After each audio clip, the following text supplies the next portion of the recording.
Well, hello, all you Soul Train Cruise fans and all you Star Vista Live music fans out there. I'm your virtual cruise host, Jason Benner, and I am joined by a panel of absolute legends. If you have been on the Soul Train Cruise, you know these faces and these voices oh so well. Miss Angela, Mr. Jerry, and of course, the one and only Tony Cornelius. And today we thought we'd get together and talk about one of truly the great events that the Soul Train Cruise offers every single year, which is the tribute to Don Cornelius. And this past season, we had one of the best that I've seen, and I mean no disrespect to the other ones, but we had the Jacksons on stage, really one of the first families of music, and they shared a lot of stories and a lot of memories about Don and Soul Train. And Tony, you and I got to be on stage with them and kind of walk down memory lane. Tell me a little bit about what that meant to you to talk to those legends about your father, who is, of course, a legend in his own right. First of all, I want to say I'm so happy to be here with you guys, and I've enjoyed it so much. I mean, working with Angela, I'm working with Jerry, and you, of course, Jason, and all those Soul Train cruisers out there. I miss you guys so much. But, when I think about the tribute, which we've done for quite some time, it's just a special moment because these artists have their own stories about my father and what it took to be part of the music industry. And it's always been just a very, very special meeting. The folks on the ship really enjoy it. I mean, you never know what you'll hear from these stories, but the Jacksons in particular, I remember the Jacksons when I was a little boy. I went to see them for the first time at the Regal Theater in Chicago. My father took me and my brother and my mother, never realizing that not only would they not be on a show that he created, but then some years later, many years later, I would be on stage interviewing them myself. So it's again, they are the kind of the culmination of a family that really, took music by the hand and just really just put us in another atmosphere when it came to their songs, their style, and I've really, really enjoyed it. And obviously, Angela and Jerry, you guys were not only on board. I'm sure one of you snuck into the audience there to have a look. Angela, what was it like for you getting to watch the Don Cornelius tribute with the Jacksons? That's got to be a cool moment. I mean, I know what it felt like for me. How about you? Such a cool moment. I mean, the Jacksons were always larger than life. And growing up, oh my gosh, it's like there's God, and then there's, all the as high as you can get, and then the Jacksons. Oh my Yeah. gosh. And so just being in the audience and looking at like-minded people who were just as taken away with it as I was. And I had an opportunity to meet Jackie Jackson about maybe 15 years ago with Isaac Hayes. He had started this literary foundation and got, all these people to come to Miami to support him. And when I saw it, I mean, it was a lot of celebrities, but when I saw Jackie Jackson, I thought I was going to pass out. I mean, he looked so good. He looked so young. And I didn't say very much, only because I was a little bit starstruck. So I think that's fair. Moved me out. I just, kind of backed up and celebrated the moment. But yeah, it was amazing. Now, Jerry, I know you've got a story too about the Jacksons. Yeah. Oh, yeah. Well, like you, Angela, I was in radio in Philadelphia, and I was doing a morning show, and I had the opportunity to interview both Jackie and also Marlon and Tito during a certain time, shortly after Michael left the group. And they were in town, and of course, we only had maybe 15 or 20 minutes, and they were talking about what they were planning to do now, the tour and the new album and all those kinds of things. But it's so different than the interview that we are about to hear from the Soul Train cruise, because what they talked about is so personal. In this one, it's nothing like what I ever had an opportunity to hear them say themselves in person. It was exciting to me to hear it. I didn't happen to be there on the cruise to hear this interview, so I got a chance to see the video a little bit just before we got together to do this, and it was fascinating to me, and I think it's going to be fascinating to everybody. Angela, I have to ask you a question. Did you have Jackson's posters on your wall? All over the wall. I had a crush on Jermaine. Okay. So I had Listen, more pictures of him than anyone else, but nevertheless, Michael's I know My sister had her whole bedroom papered with the Jacksons, at one point. So it was just crazy. It was incredible being there in their presence and being on the cruise with them when, they were hanging out with the fans and all those kind of things that you don't get to see big stars like that do. Real quick, what I thought was amazing is after the event, they lined the crews lined up to get signatures and autographs. I mean, it was an amazing line all through the ship, and they actually waited until the Jacksons signed all the autographs, and it was fantastic. And I think that is twofold. Not only did all of the folks from Soul Train, all the guests, stand in line patiently and wait, but the brothers, the Jacksons, stayed there patiently and signed all those autographs too. And you don't know. And I think this is, I obviously we all know there's certain stars which are have their different attitudes and their things. And when you think of a family like the Jacksons, immediately in your mind, you think if anybody's going to have an attitude, it's going to be a bunch of guys like the Jacksons, who are literally the first family of music. They could not have been kinder, sweeter, gentler, more humble, and more gracious with their time and their effort. And I mean, Tony, we got to sit there and talk to them about their dad. I mean, they talked a lot about their own father in that chat. They got to rip on Jermaine about the amount of time he spends in front of the mirror. To Jerry's point, it was personal. We were really talking to them, and the tie that binds all of that is your dad. There's one thing that people were very sensitive about, and that's asking about Michael. And I think that was extremely respectful. Because they loved him and the world loved him, and people on the ship were extremely respectful when it came to not digging too deep about Michael Jackson, and it was a really good thing. It really something was. else too that occurs to me. I think that being on the cruise must put artists at ease a little bit, and they're a little more willing to open up and share some of that personal information that they don't normally get to share with the audience, because they have that respect for the audience too, just like we have respect for them. They responsive to what the audience.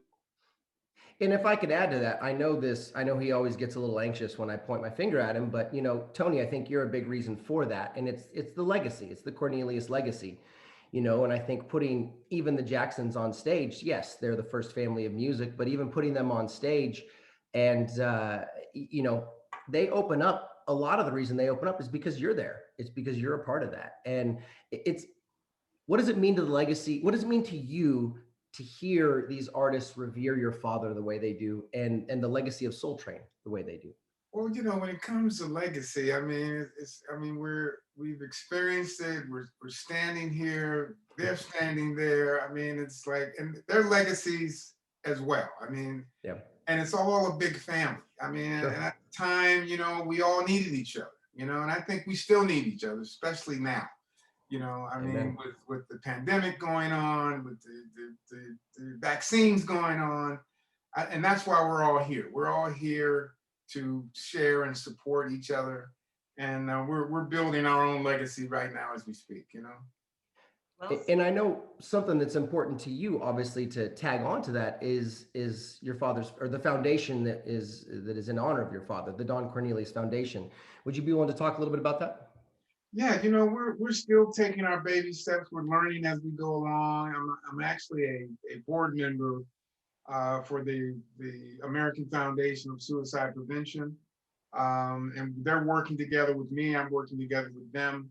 We're planning actually to do a father-daughter, mother-son, mother-daughter family kind of discussion about suicide and depression and things of that nature, just to really get the side of the kids to see what they're thinking about. So this is something really new that we're planning as a means to get kids and family more involved to talk about these kinds of things. So we're moving along at a very quick pace, and I'm really happy about what's happening. That's absolutely, I think it's not only wonderful that you are doing all that you can. Obviously, it's near and dear to your heart for obvious reasons, but I think that as we move into a more digital age, it becomes more and more important. You see kids at a younger age are getting affected, more and more. You just have so much coming at you at all times. And it's I think it's vital that we put our hand out for some people, you know, and remind them that it's okay to be down, it's okay to be hurt, it's okay to feel certain ways, and you know, there's the proverbial light at the end of the tunnel. Proverbial, that word, the proverbial light at the end of the tunnel. And so I commend you for all that you do. And Angela, I know that all that happens on the cruise is, you know, certainly around the Don Cornelius tribute, and you get to do a lot of these, you get to do more interviews, you get to do all the interviews in the other rooms as well. What's it mean to you to see all these artists come on board, specifically the Jacksons, obviously, but we talk a lot about the Don Cornelius Foundation, and you hear the artists talk about and revere Don and Soul Train. As a fan, what does it mean to you? And no disrespect, we're all fans, you Oh, know, coming listen, from that aspect. no disrespect, at all. I mean, I am a fan. I am such Amen. a fan of, most of the artists who come aboard the Soul Train cruise. I know them all. If I don't know them personally, I know their music inside and out, and I listen to it constantly, and I support them constantly. And being in radio, I so celebrate a lot of the R&B artists, especially the ones who have been around for a while, because it's not easy. These days, the society, you have so many opportunities to listen to music in all kinds of different ways. And a lot of the older artists, get left out because it's a, what have you done for me lately kind of society that we live in. So I love the fact that the Soul Train cruise celebrates these deserving legends who have been doing their thing so strong for so long. And as you mentioned earlier, a lot of them are so comfortable because of Tony Cornelius and because of Don Cornelius and the legacy. And they do open up, when Tony and I are going to interview them for all access, they are just wide open. We'll say, is there anything you don't want to talk about? They're like, no, I'm open. Nah. You know what I mean? They're very trusting, and that, it may seem like a little thing, but from coming from someone who's been interviewing artists, on screen and in radio for so long, that's a big deal because oftentimes they'll go on these platforms and they get set up. People will be there and it's a gotcha moment, or you know what I mean? Not just be disrespectful. And we're never that. We're all of the same mind and celebrating them. I love And, it. and and that's a great point. And Jerry, I'll throw to you. And before I do, though, I think there's something there that, to exactly your point, Angela. Tony and I do the same thing when we do the interviews in the big room and other places. We always go, "Hey, is there anything you don't want to talk about?" And like, for instance, the Jacksons, as we're discussing right now, they're like, "No, it's fine. Yeah, we'll talk. Of course, we'll talk about Joe. Of course, we'll talk about Michael. Of course, we'll tease Jermaine. He's not here. We can make fun of him." They were very forthcoming with all that. There was no anxious energy, and it was a very comfortable feeling. And there's absolutely something to be said about that. And Jerry, you are obviously have been in the radio game and the interview game for a long time as well. I'm sure that resonates with you. Oh, absolutely. And very often I remember getting short lists of topics not to talk about with certain artists. Well, don't ask them about this and don't ask her about that. And, all those kind of things that you are really interviewing them for the purpose of a particular product. But on the cruise, it's an interview that really they want to share with the audience, and the audience gets the opportunity to respond, especially in doing the meet and greets and the Q&As that I get to do a lot of. The audience is so grateful to be able to be up close and ask their questions rather than the questions that I'm going to pose or the other personality is going to pose. They have specific things that they want to talk about. So, it's a great atmosphere for that. So Tony, before we cut over and have a look at the footage we have of the tribute to your father featuring the Jacksons, any words for all the fantastic folks out there that continue to spend their time and energy and financial resources with us on the Soul Train cruise? I'm just happy that they're here. I hope they're watching. I hope they understand that we will be back. Amen. I hope they understand that we're coming back even stronger after all this is over. And I've just missed them a whole lot. I mean, I really enjoyed the cruise, and Star Vista Live has been committed to keeping this thing going. And I'm very, very appreciative of the work that you do, that all the folks at Star Vista Live do to make this cruise a success. Great words. And I think it goes without saying that when we do finally get back on the Soul Train cruise, and it won't be long, my friends, it is going to be a party. It might just be the biggest party that the Soul Train cruise has experienced in all its years. Look, Jerry's already practicing his dance moves. We're going. Angela's got the shoulder shake. Tony's got the fresh cut. He's ready. Tony's got the fresh cut. He's ready, looking clean. To the side this time. Looking You know, clean. the other thing is too, I have some dieting to do because I got my quarantine 15, you know, from being, you know, inside and staying in and Gotta all fit in that those suits, nonsense. Jerry. Gotta fit in those suits. Yeah. Don't worry, Jerry. Everybody's fluffy right now. We'll be We're all gonna come in, just stay. Just... a little fluffy. Listen, I love you all, and it's just so great to see you guys here on camera. And for all the fans watching, we love you too. Thank you for tuning in for a few minutes with us. We just wanted to banter and chat and introduce what you're about to see. This is the Don Cornelius Tribute featuring the Jacksons. Well, hello, Soul Train. How we doing, everybody? All right. Thank you so much for coming down to be with us here in the Main Stage Theater. By round of applause, how many gold cards are in the room? Who are the gold cards out there? Round of gold cards? All right. By round of applause, how many silver cards we have there? Silver cards. So about half and half, as you would expect. Half of you have seen the Jacksons already here on the Soul Train cruise. The other half, you get to see them very, very soon. Matter of fact, tonight. So we're excited, obviously, that you get to. And when you have the first family of music on board a cruise, any chance we get to put them out here and to chat with you, obviously, is a chance that we want to take. We want to get them out here. And to do the honors in introducing them is the man, the myth, the legend, starting small forward for the Chicago Bulls, Mr. Tony Cornelius. There it is. Jog it up.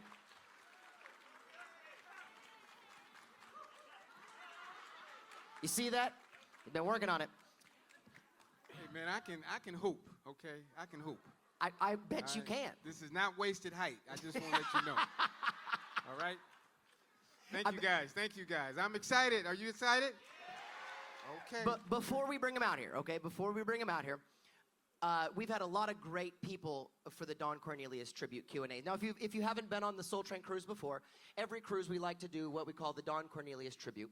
And it is this. It's a chance to put some artists and some acts up on stage just to chat about the legacy and the history of the Cornelius family, what you guys have meant to them as artists, and what the artists have meant to you, your father, the show.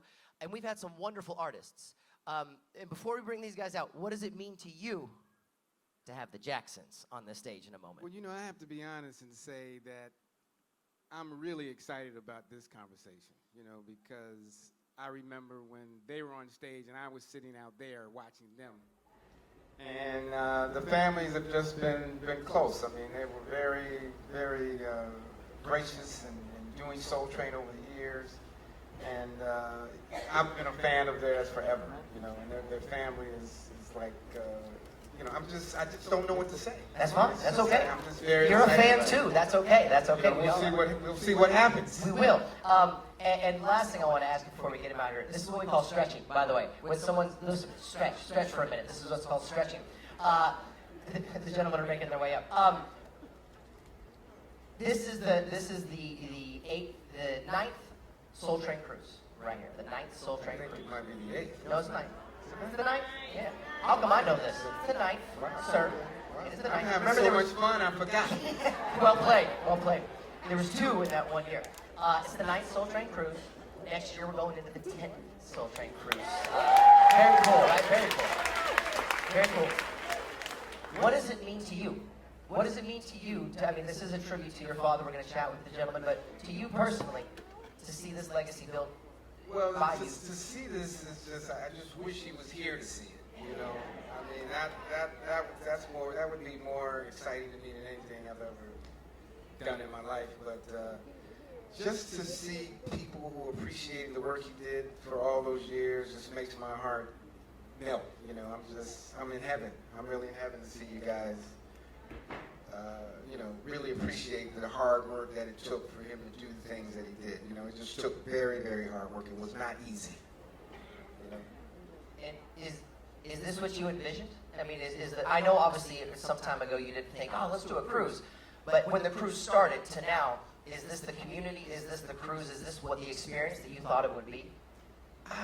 From going from land to sea, Sure. it was a stretch because a lot of folks feel like black folks can't swim. You know what I mean?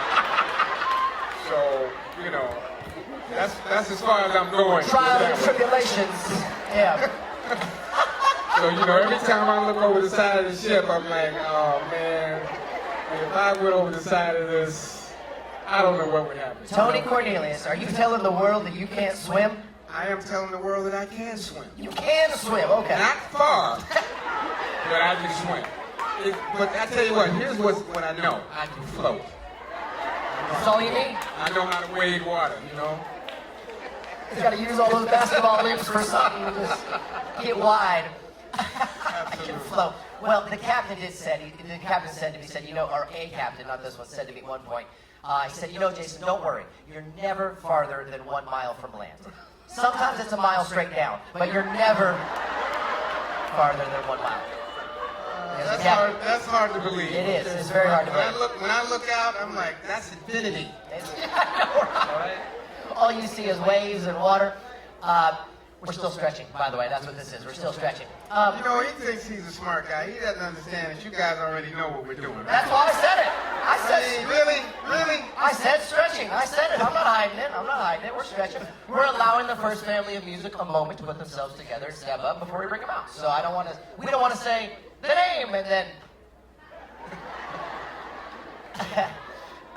What are some of your favorite memories so far from the Soul Train cruises? Well, somebody walked up to me the other day and said, man, I remember when Gladys Knight sang Happy Birthday to You, and that's one of my favorites. The Regina Bell performance the other night. She was unbelievable. I love that shit. God, It doesn't have to be an artist. Yeah, I mean, the OJs, Charlie Wilson. I'm going to stop you right there and say, let's create a new one by doing this. Oh, no question. Let's do it. Did you guys enjoy the Jacksons last night? For those that made it, there are a few here that didn't make it, but tonight, believe me, you're going to love this. You're going to love it. Let's do it. They're ready. Make the memories, sir. We're good to go. See how I teed him up and just let it fall? Okay, ladies and gentlemen, the Jacksons.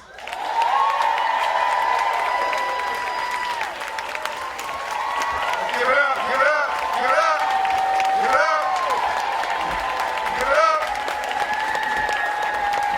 Oh, we can do better than that, can't we? It's the first family of music out here. Come on now.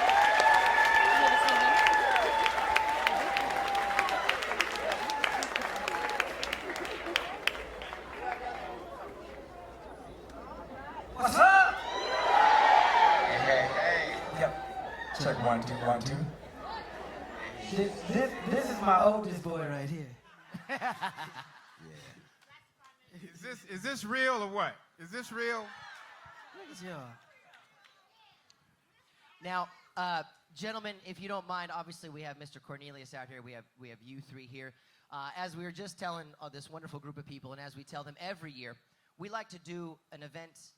This event. We like to do an event every year where we talk about the influence of Don Cornelius and Soul Train on the artists, and vice versa. The influence that you felt like you had, the memories you have, the unique memories you might have of Tony's father in the show. Please start us off by just something easy. What do you remember about your first Soul Train appearance? Well, I remember that Don Cornelius was so powerful that every time you had a record out, all the record companies, what they did with artists, you had to do the Soul Train. You had to do the Soul Train show because that's what launched the single. So everybody had to do Don Cornelius Soul Train show. And it was a pleasure doing it because he was one of the best in the business. I remember when he had his first TV show in Chicago. It was a little small TV show in Chicago. Yeah. You guys remember that? Yeah. I remember that show because I was in Gary, Indiana as a little boy, and I used to watch it all the time on television. So when he got to California, it just grew bigger and bigger, and everybody was on that show. I don't care who they were, they went to Soul Train to the show. Yes, and also his format was very creative because he had that Soul Train line dance that we all remember, and that was the time for us to individually show out our dance creation. So that was, got to see dances that you never saw before. And they had that guy with the comb in his head in the back pocket. Remember that guy? Doing the Soul Train live. Right. What I remember is, I'm Don Cornelius. It's going to be a stone gas, honey. Remember that? Man, can you believe that? I mean, these guys, I thought I was cool. What? These guys are cool. Oh, yeah. All right?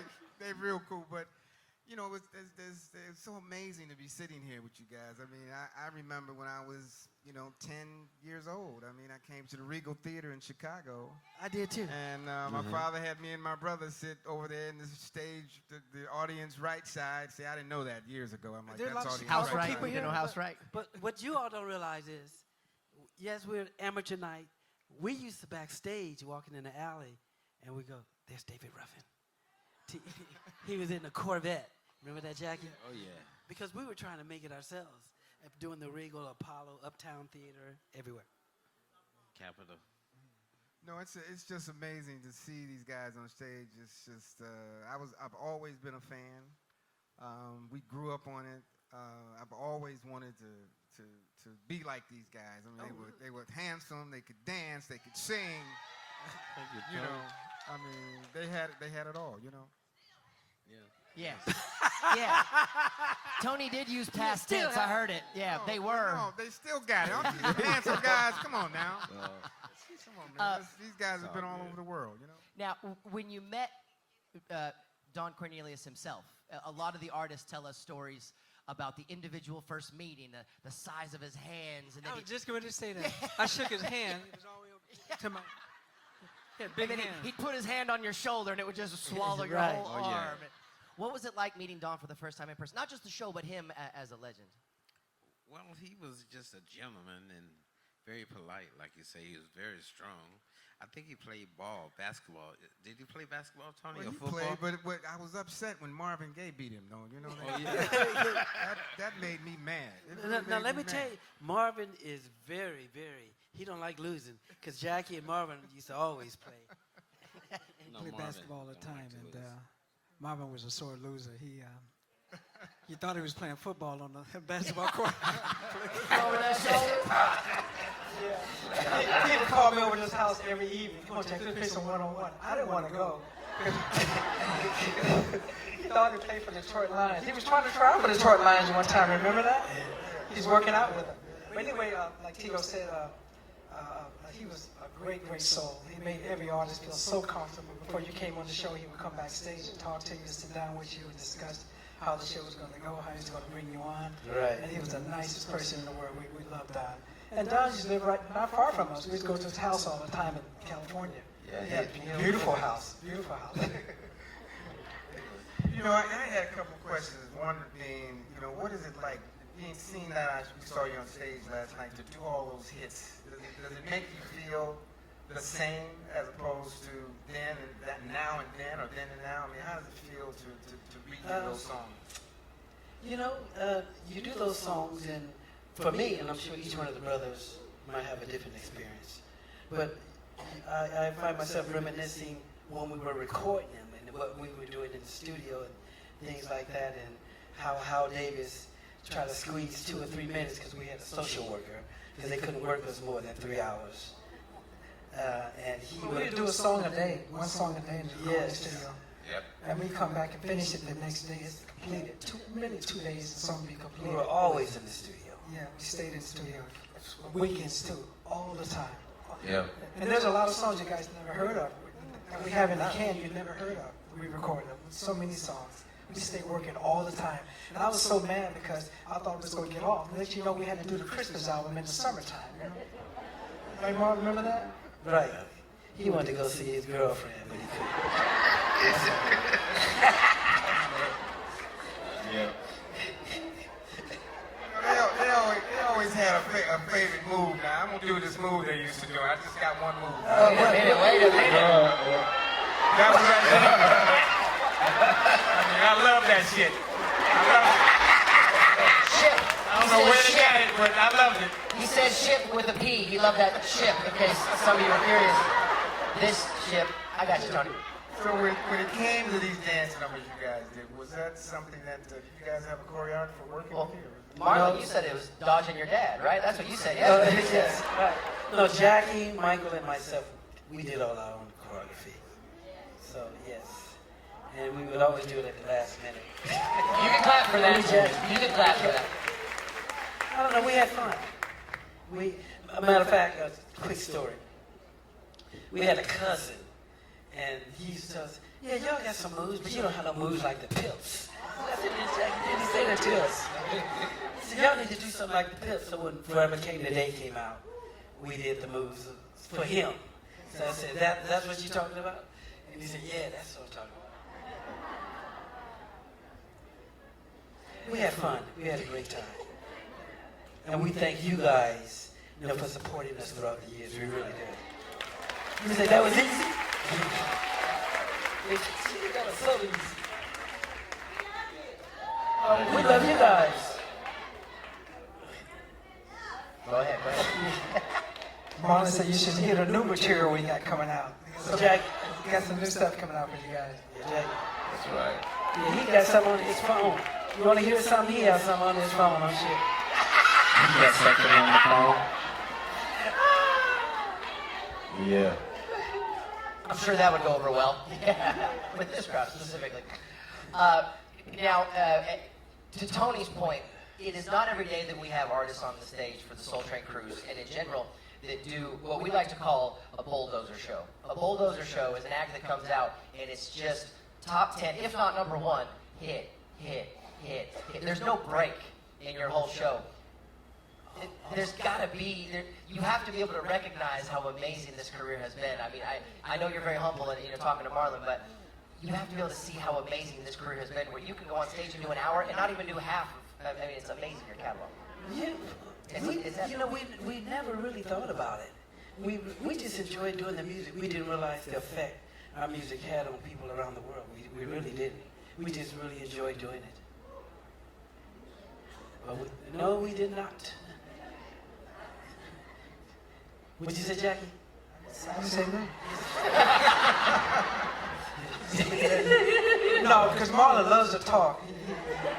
Notice they all keep looking at Marlon, right? Everyone keeps looking at Marlon. Marlon's awfully comfortable. He's like this, chilling. You don't make me feel at home. Right? That's right. So Tito, when it comes to your position, as far as playing that instrument, is there anything that brings to mind some of the things that you've learned over the years and in the business and the way it is now? Well, I'm the guitar player in the group, of course, you all know, and we had a few other musicians in the band with Randy and Jermaine, which is not here today.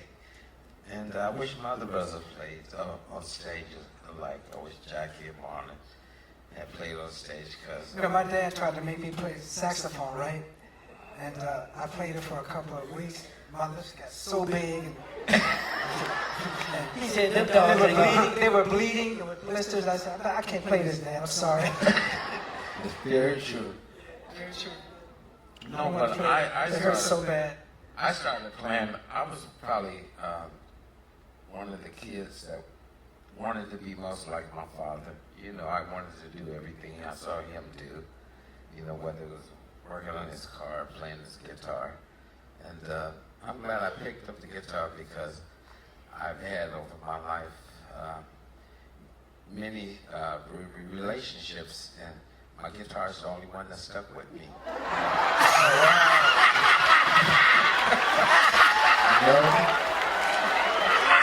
It talks when I actually just, I love it. just my best friend. When I go home, my guitar is always there. It doesn't say nothing. It doesn't say nothing unless I tell it to. So that's my girl.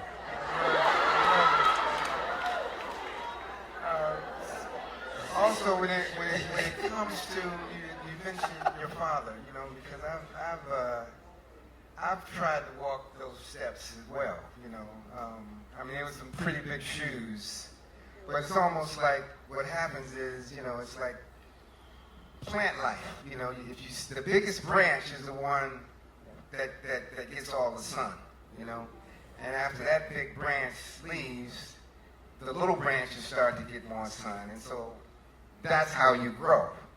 And I wondered if that was the same kind of experiences that you guys have had over the years, you know, when it comes to your father. You know? Well, my father, you know, for me. Tim, let me say something right quick. Go ahead.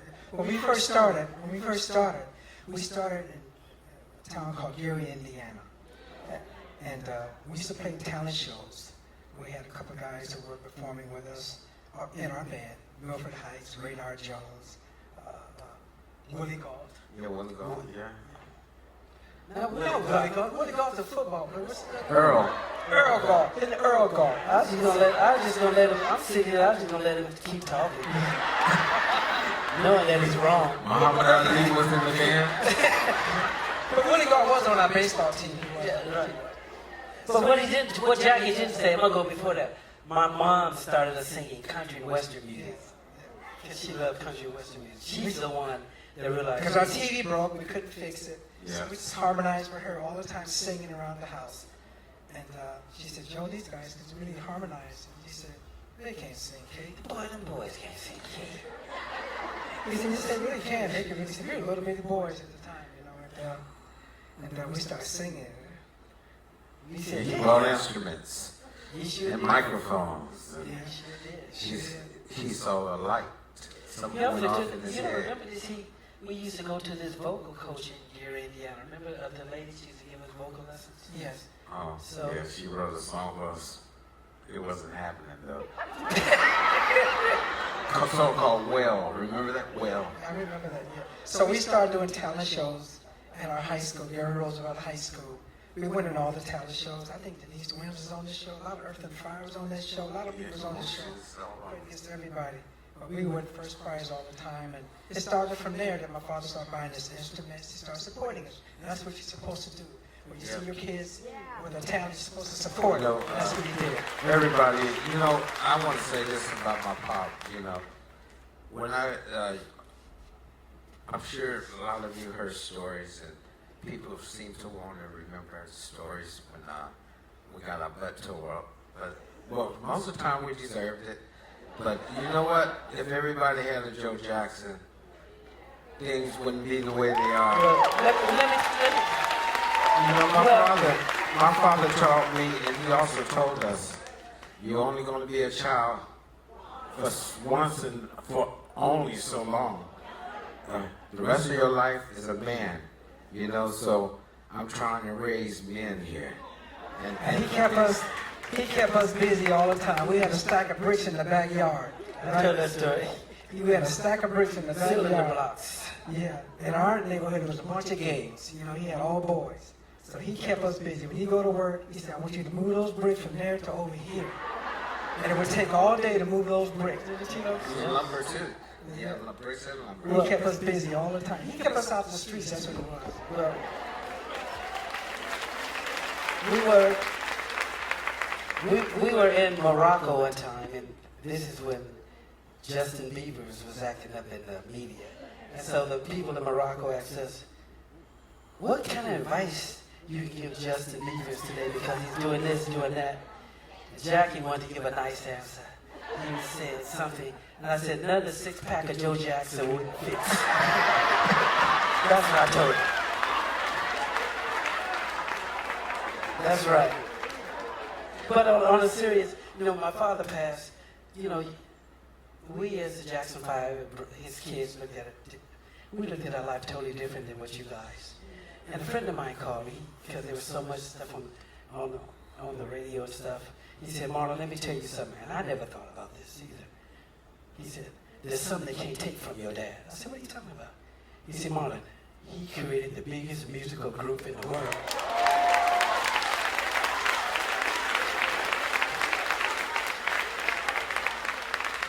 And we don't look at it that way. He said, Marlon, they can't take that from him. And you remember that, so I thank him for that. I really And do. your mom too, Tino. She sure did. Hey, my mom is gonna be 90 years young on May 4th. Yes. That's really amazing to hear you say that, Marlon, because, you know, many times the public doesn't know how hard they work behind the scenes. I mean, my father kept us clothed, and kept us fed, and kept our family going while he did what he had to do, you know. And people get a bad rap because they don't know. They don't know what that hard work is sometimes, you know. And all the kids in the neighborhood used to, matter of fact, someone told me this when I saw them. She said, I was one of those kids in the neighborhood, the Jacksons are rehearsing. They'd run and look through the window while we were rehearsing. And some of them used to make fun of us because they were outside playing and we had to rehearse. Yeah. I remember those days. Well, you know they ain't saying that now, right?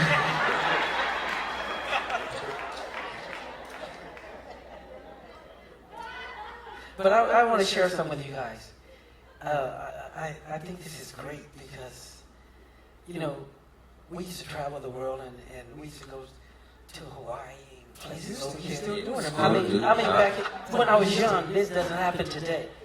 And I used to always say to myself, I never saw any African Americans or anything, you know, when I traveled, holidays and things like that. So to see come together and get out in harmony and peace and enjoy your life. Life is short. Enjoy your life. And always do something great for others. You know, because I always tell people, when we leave this planet, we're not going to be judged on what we obtained for ourselves. We're going to be judged on what we did for others. So always do something.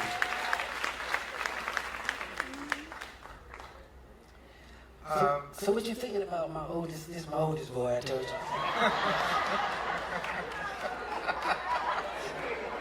Jackie wonder where we're going next the other day. Let me tell you Are something. they taking us back to Africa? All right. Let me tell you, we used to rehearse, and Jackie used to get on Michael and I case. Come on, guys, stop fooling around. We were kids. Stop playing.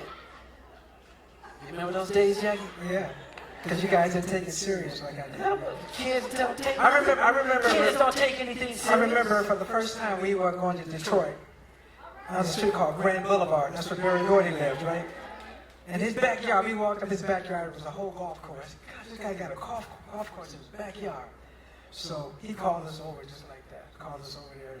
He said, I give you $100 each if you put this ball in this hole.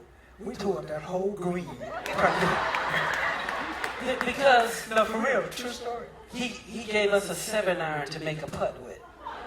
That's what he did. He knew what he was doing. So that night was his birthday. So we had to perform. Don Ross's birthday, yeah. So we had to perform. It's pretty much like our big break. And I was so nervous. They set the stage up around this indoor pool. He had a bowling alley, arcade place where you play all the games. And they was running around playing like crazy. And I was really serious because this was our big break, you know what I'm saying? And I was so nervous because we had Marvin was there, Stevie Wonder was there, Don Ross was there, Four Tops, Smokey Robinson was there. Original. And at that time, we didn't have no original songs out. We were singing all of their hit songs. See what I'm saying? And we were singing their songs in front of them. You know what I'm saying? So the Tim's looking at us sing Wish It Would Rain. So I was really serious about it because this was our big break. So we did the show, and after that, Barry Gordy signed us right away. That's how we got out there.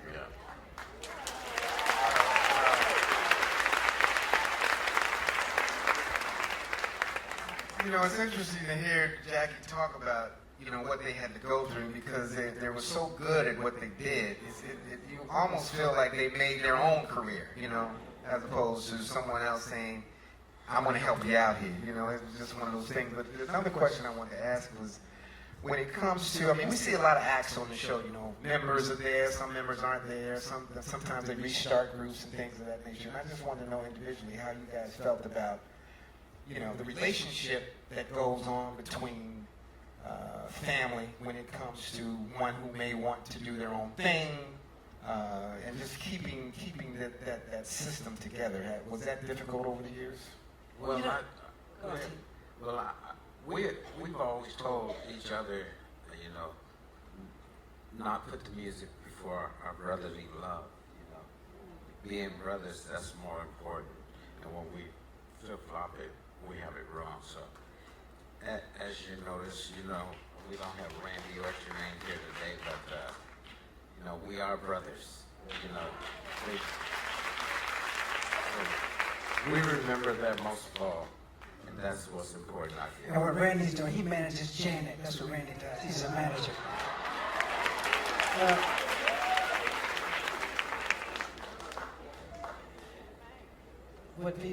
What some people don't realize. He said Jermaine.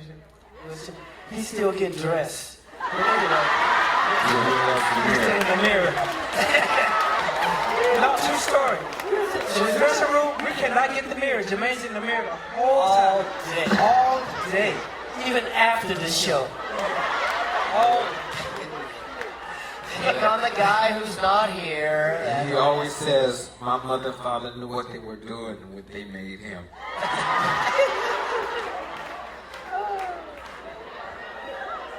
It's true. Yes. She said she ain't mad at it. That's it. That's it. But you know, another thing, we've been doing this for so long as brothers, and it creates this special bond too. You know, amongst the brothers. The Jackson Five actually was the foundation of the family tree in music.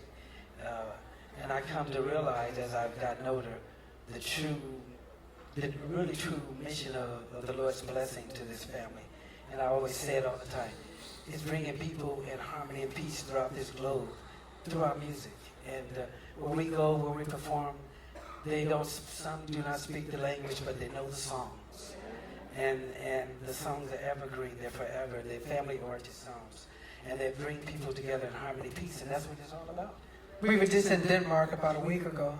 About a month ago. You and Gary a couple of weeks ago. Yeah. About a month ago. And these people said, they started crying in front of us. What took you guys so long to get here? They've been waiting for so long. And these were like, yeah, they did, yes. Yeah, it took you so long waiting for us to see us. So, you know, we never realized the effect that our music had on people of the world. We really didn't. In all the places you played around the globe, outside of the United States, where have been the most fanatical fans for the Jacksons? Right here in America. I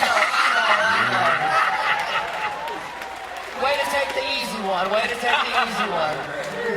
Assuming that the United States and relative is all the number. We're outside of the U.S. Did you Can encounter? I say, all over Europe, all London. Europe. They just go crazy all over Asia. because they don't get to see us that much. Yeah. So when we come, it's like, it's crazy. It really is. Yeah. So, And Tony likes to ask this question, so he hasn't yet, so I'll pick it up for him. I know you're speaking about singing in front of legends when you first started, and singing their songs at that time. Who was most influential for you outside of your father, in terms musically, each of you, who really made you want to do it? Who inspired you? Legends that we were singing in front of. We just loved the Motown staff, the Tims, Four Tops. We just loved them all. and also, I was a Johnny Mathis fan. I love Johnny Mathis and Nat King Cole. I love their music. Because Johnny Mathis was so polished. I used to look at his album covers, his hair. He was so groomed. Go to the record stores, check him out. He's so cool. When we first got to California, we had a home on Queens Road, and we used to play football in the middle of the street. So while we were playing football, this car comes through, and we got stopped because they got to pass through. And it was Johnny Mathis inside. He stopped, and you remember that, don't you, Jack? He stopped to talk to us. And the Monkees. And yeah, Davy Jones. Because we did not have a record out at the time. I Want You Back had not been released. So it was something that was nice for us. Now, was it interesting when the girls of the family started to get involved in the music as well, since it was just the brothers at one time, it was the focus? What was it like to get Janet involved and the rest? And you're talking about the television show that we did, the Jacksons, or the Las Vegas show that we did. It was because it was different. It was a totally different style of performing, totally different style of some music, because we used to do the tap dance. We used to do the... Because we had a residency in Las Vegas at the MGM Grand, the old MGM Grand Hotel. There's now the Baileys, but right. We had the whole family on the show, and we used to tap dance, sing all kinds of nostalgia songs, and just do a whole complete show. That's what we did. It was great though. We had a great time doing that. It was another learning curve for us. Yes, but it was great. I thought it was great because when we used to go out on the road as the Jackson 5, you know, we'd be out for a couple of months or a month, and of course you miss your mom and your sisters. So when they joined the group, you know, it was a full family, so we all traveled together, so we were all together, so I really enjoyed that. Yeah.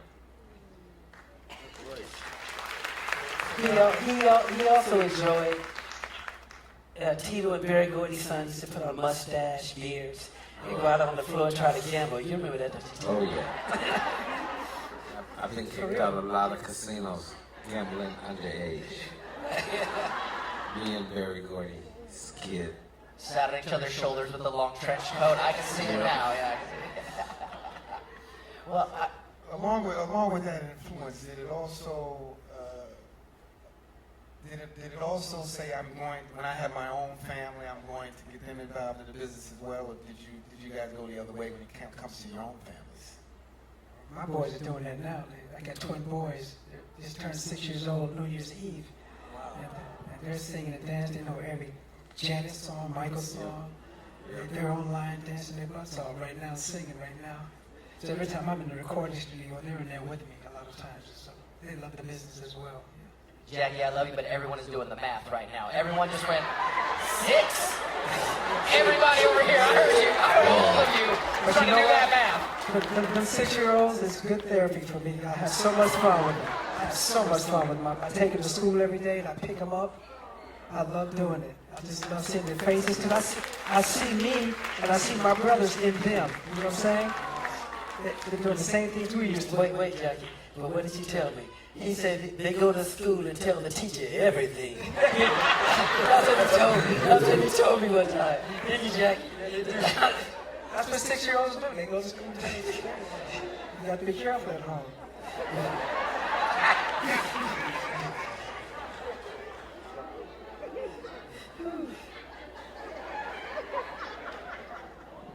I think your mic is dead over there. I just came back alive. Well, I have, and I mentioned this yesterday and I did my thing, but I'm going to say it. I have 6 grandkids. And my youngest grandkid, she's 5. She's in kindergarten. And I said this yesterday. I thought it was funny. It is funny. Her teacher asked her, "What do you like about school?" She told her, now don't forget she's 5. She told her nothing. So, this is true. So she asked her, well, what do you like about school? Get ready and go home. That's what she told. She told the truth. But is she wrong? To get ready and go home. So, we don't have a lot more time. Let me explain why. Obviously, the gentlemen have another show tonight, but something you cancel it because you already saw yours. So yeah, forget everybody else. Let's just do this. Silver doesn't need them. Yeah, I think so. About to have a fight. But we were talking to gentlemen before, and they want to do something special because it's a Soul Train cruise, and because they love you guys as an audience, they love you guys as fans. And they're actually going to sign some autographs for us. So, but we are not going to rush the stage. So what is going to happen is, at the end of this, we're going to take the gentlemen back, give them a moment. We're going to take them up on deck number 3, just outside the show lounge, where there's a nice, easy way to put an orderly line together so there's no pushing, shoving, and loving on each other.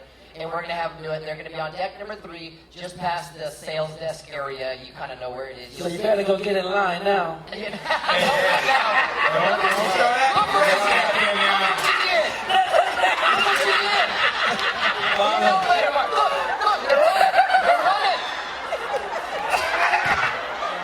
Just kidding. We're going to stay here for another hour now. Right. But obviously, ruining everything, Marlon. That's why we can't have nice things, Marlon. We do got to get them going because they are generous enough to sign some autographs and do their sound check and get ready for tonight's show. So help me thank these 3 gentlemen right here in the middle. Thank you. We love you guys. And Mr. Tony Cornelius. Love and support. not, my friends. It's not every day you get to thank the Jacksons. Hey guys, if you want to see more of some love, some peace, and some soul, check out soultraincruise.com.